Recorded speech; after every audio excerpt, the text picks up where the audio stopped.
Ay, meron kaming variation na ganito. Kulay green tapos purong asim. You are watching Terra Shoot TV. Enjoy this video. Lord Jesus, marami pong salamat sa araw na ito. Pagpalain mo nga po ang aming lakad, ang aking pagpapaturok, ang aking pangalawang vaccine. And we pray na kami po ay yung ingatan at samahan, protektahan against any kung ano mang maaksidente o kapahamakan.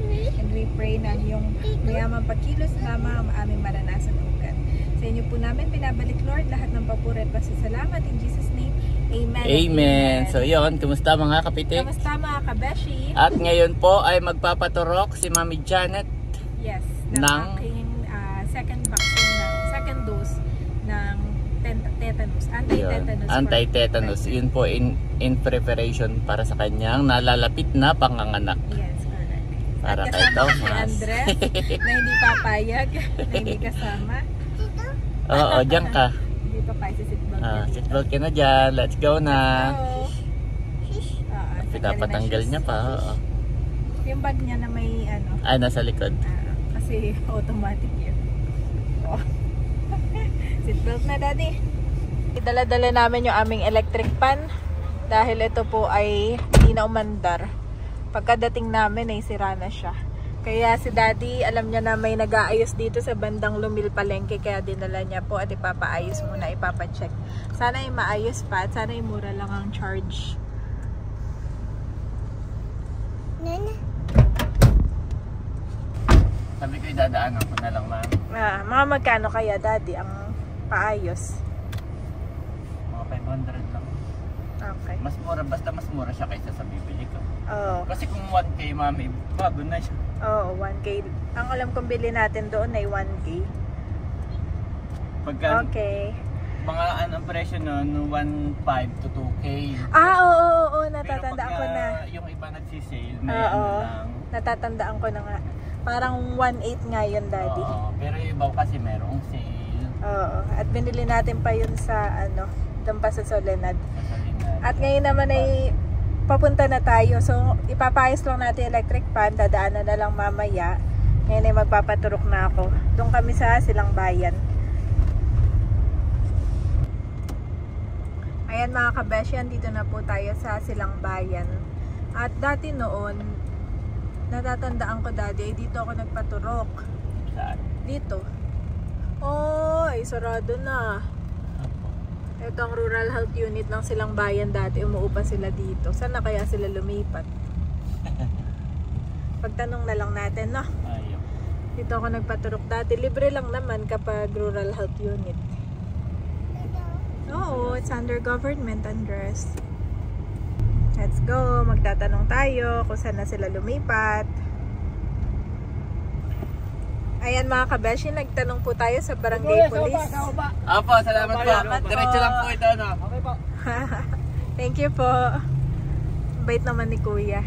Tinuro niya sa atin kung saan. Doon na pala yun lumipat sa kalapit ng bagong munisipyo.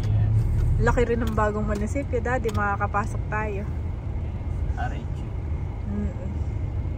Let's go. First time ko doon makakapunta. Ayan, Daddy, malapit na yata tayo. Parang dito na, no? Ayan, no?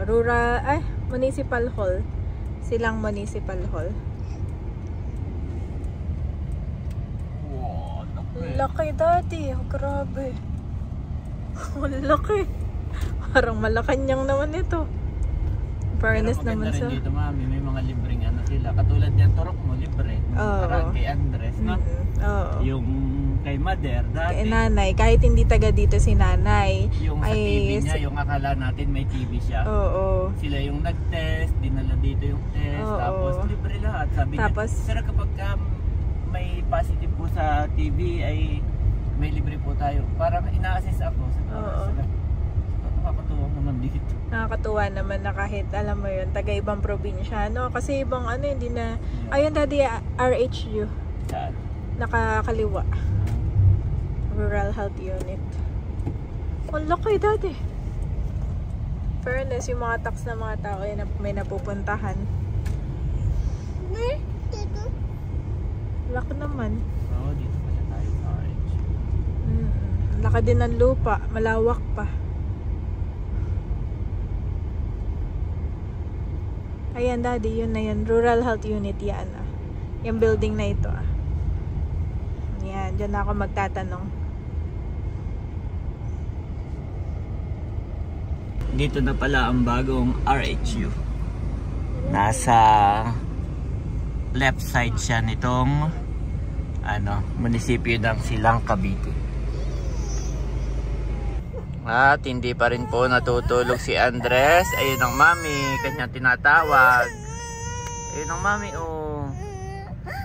Bakit naman ikibiglang makimami na? Ha? Wait po mami, oh. Wait po mami. Parang ang bilis niya, para kung si Janet ay hindi pa natuturukan. Kanina ay pumasok na siya, ay pinalabas ulit, may meeting daw. Dito lahat ang hintayan ah. Ay pumasok dito si Janet at dito na lang naghintay. Tapos ngayon parang tapos na yung meeting. Ay hindi pa siya. Baka pang ilang pa si Janet. At si Andres ay hindi pa naman natutulog. Tulog na. Tulog na mga boy. Andres. Oh, ang dami mong luha. Ang dami mong luha. Oh, ayun ang mami. Nabili ng nabili ang mami ng food. Ayun, ayun oh. Eat, eat. Wow.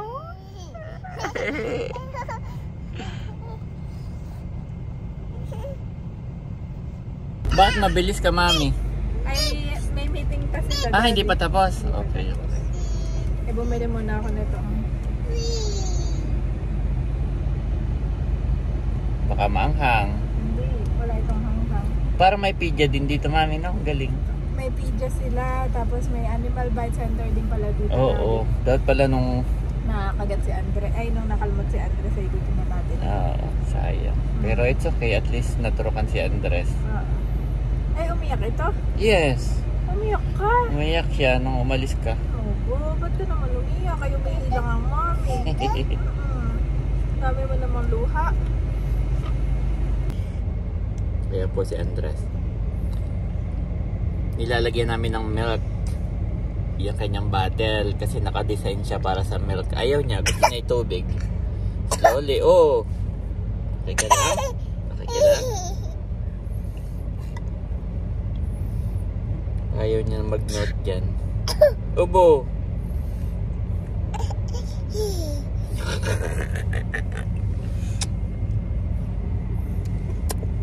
Tapos ka na? Okay, give me. Good job, oh. Antok na antok ka na. Tulog na. Tulog ka kaya? Gusto mo matulog? Ganon ka nga, Andres.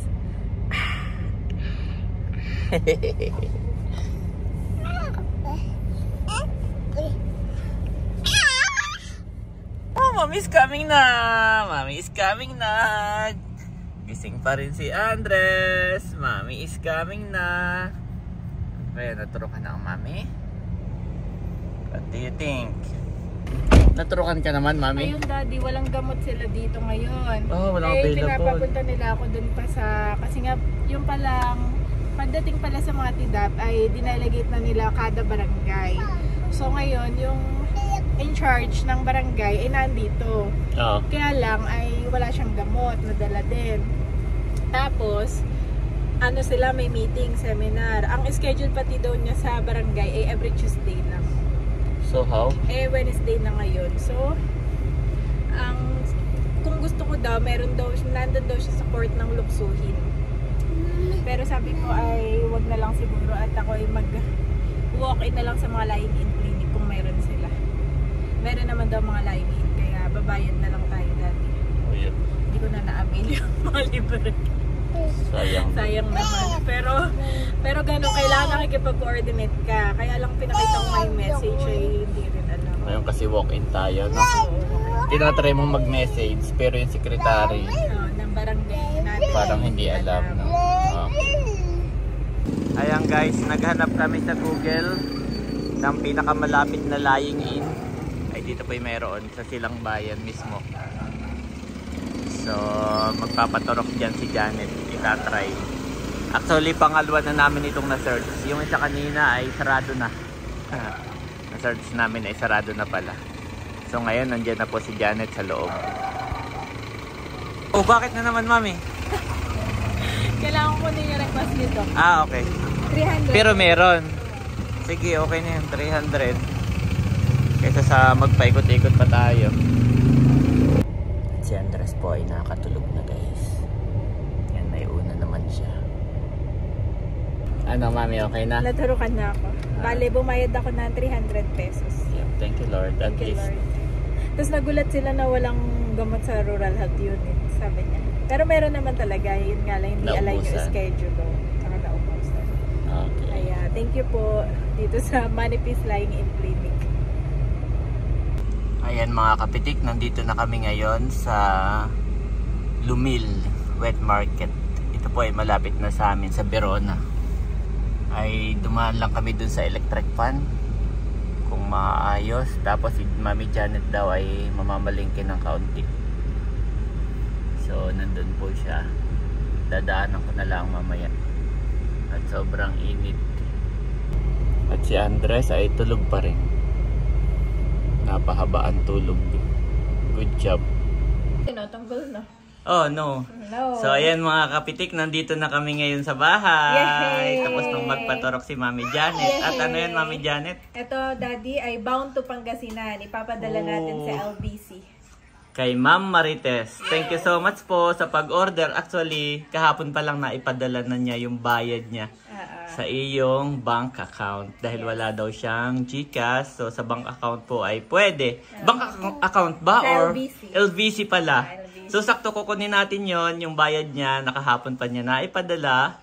At ito po yung kanyang order. Ipapadala natin ang yes. order. So meron siyang yung ating ano, ito yung ang pinaanghang, ang nakasulat po dito, pinaanghang, sukang sasa. Teka lang, blur. Pinaanghang, yan. At ito namang isa, ito pong kulay green ay purong anghang ang nakasulat. Hindi, yan ay Ha? Purong asim. Ang nakasulat po ay purong asim. Ayaw mag-focus. Yan ay walang halong ingredients. Walang halong ingredients. Oo. Nadidetect niya pala yung mukha nyo, kaya ayaw mag-focus dito. Yan Yes, po. Ito Andres, po ang ay order meron nito. kaming variation na ganito. Kulay green tapos purong asim. So umorder din po si Ma'am Marites ng ganito. Si Ma'am Marites po ay matagal ng subscribers ng Team Hitik. Ang alam ko originally from Ate Nels talaga noon, no? Siya ang isa sa mga unang subscribers. Unang nagtiwala kay Ate Salamat Nels. po, Ma'am Marites. Lagi po kayong kinikwento sa amin ni Ate Nels. Yes. Salamat po sa inyong pagtitiwala. God bless you more and more. Okay, babalutin lang po namin. Ayan mga kapitik, nandito na kami sa LBC. Yehey! At pinapadala na ng Mami yung suka. Thank you so much po kay Ma'am Marites. Yes, yung suka kanina, yung binalot natin, ay ipapadala na sa umorder. Oo, kay Ma'am Marites sa Pangasinan. God bless you more and more po. At meron siyang surprise sa'yo. Mamaya sasabihin ng Mami pagdating niya. Oo, may nakik. Ano yun? Jollibee? Nasaan ang Jollibee? May surprise po si Ma'am Marites kay Andres mamaya pagbalik ni Mami. Yay! Anong masasabi mo, Andres? Andres, anong masasabi mo? Thank you po. Sabihin mo, thank you po. Hindi po mas mahaba. Sabihin mo, thank you. Thank you po. Sabihin mo na lang, yay! Yay! Haba ng tulog mo kanina. So nakalimutan ko ring i-mention yung palang suka kanina na ipinakita namin, yung kabeshi sukang sasa pinaanghang. Yan. At yung isa naman kabeshi sukang sasa purong asim. So kung mapapansin nyo guys, ay yung purong asim ay medyo milky. Ibig sabihin, yun po yung bago naming kabibili na suka. Doon sa Abyawin. Bago kami pumunta rito ay kami bumili ni Mami Janet. At yun namang suka na aming pinaanghang, yun po ay kagagawa lang din namin. Pero yung suka ay laon. Yan, kaya magkaiba yung kanilang kulay. Mami is done! Nakita ka niya, Mami. Nakita ka niya. Tapos tinutulak ako. Tutulak akong ganon. Tati, tati. Yung parang alis na dyan. Tati, tati. Oh, yan o. Tati, tati. Pinagagahol siya. Oo. Tati, dyan si Mami. So, ayan. Nandito na po si Mami Janet. Yes. Thank you so much. Yes. Ito sa favorite kong LBC branch. Napaka-accommodating po nila. Yes, at saka mabilis siyang kausap ka. Yes. So, nakuha ko na din yung padala ni Ma'am Marites. Oh, so may surprise si Ma'am Marites kay Andres. Yes. Dahil po kahapon nagbigay siya ng bayad sa dito nga sa LBC, no? Through LBC kasi wala daw siyang GCash. Ay dinagdagan niya ng 3,000 pesos. Itong 3,000 ay parang 1K for Andres. Okay. 1K for Baby Thomas. Abo, nakakasama na si Thomas. Thank you, Lord. And 1K for Baby Emilio. Baby Teo. Kay Baby Teo. Kay Emilio. Actually, chinat ko na rin si Ate Naos. Ipapajikas ko na lang. So, once again, maraming... Thank you so much po. Yes, maraming salamat po kay Ma'am Marites. Salamat po sa inyong suporta. Malaking bagay po ito sa amin. At Yes. salamat din po sa palagi niyo pong panonood. Yes. God bless you po more and God more. bless you more and more. So, pauwi na po kami. Dadaanan lang natin, Mami, yung Naipadala ko na natin electric yung pan. suka. Siguro ay mga mabilis pati sila. Friday or Saturday ay Nandun na raw. Wow. Okay. Before August 20, Ma'am Marites. Salamat Okay po po. sa inyo. So, dadaanan lang natin yung electric fan. Sana ay okay na. Yes, At kanina dinaanan namin na hindi pa okay. Abo, Andres, no! Baka ikimasuffocate. So, dumaan lang kami dito sa Save More. At may pinapabili lang si Mami Janet bago kami dumiretso para i-collect yung electric fan. Wow! Ang dami ko nabiling Dutch Mill sa Pita. Say thank you. Thank you po. Pita. Sabi niya, wow, pita. May pan-diaper pa yan na fan. Ayan mga kabeshi, kami po ay bumalik dito sa gawa na electric fan. Baka daw may sakto ka, wala siyang 280 lang? Oo. Sige. Wala siyang panukli. Ayan mga kabeshi, at si daddy po ay nakuha ng electric fan at sa halagang 280. Okay na. Ay okay na May yun. warranty pa na 1 month. Na-test nyo pa? May mga pinalitan lang siyang piyesa. Oo. Salamat po. Kasama na rin yung piyesa sa 280. Oo. Nandyan yung lumang piyesa binigay niya. Sige. At kami ay bibili lang ng bigas bago umuwi. At Let's go na. Si Andres po ay pinapakain ko ng kamote. Aling bigas namin. Gustong gusto po ni Andres ang kamote. Gusto mo ang kamote? Si daddy nabili lang ng bigas, Andres. Yan, nakabili na si daddy ng bigas. Thank you, Lord. At si Andres, napakakulit. Naubos na ang kamote. Naubos mo na ang kamote mo? Ha? Naubos na? Drink ka ng water. Mahal din ang mami. And now these three remain: faith, hope, and love. But the greatest of these is love. 1 Corinthians 13:13 NIV.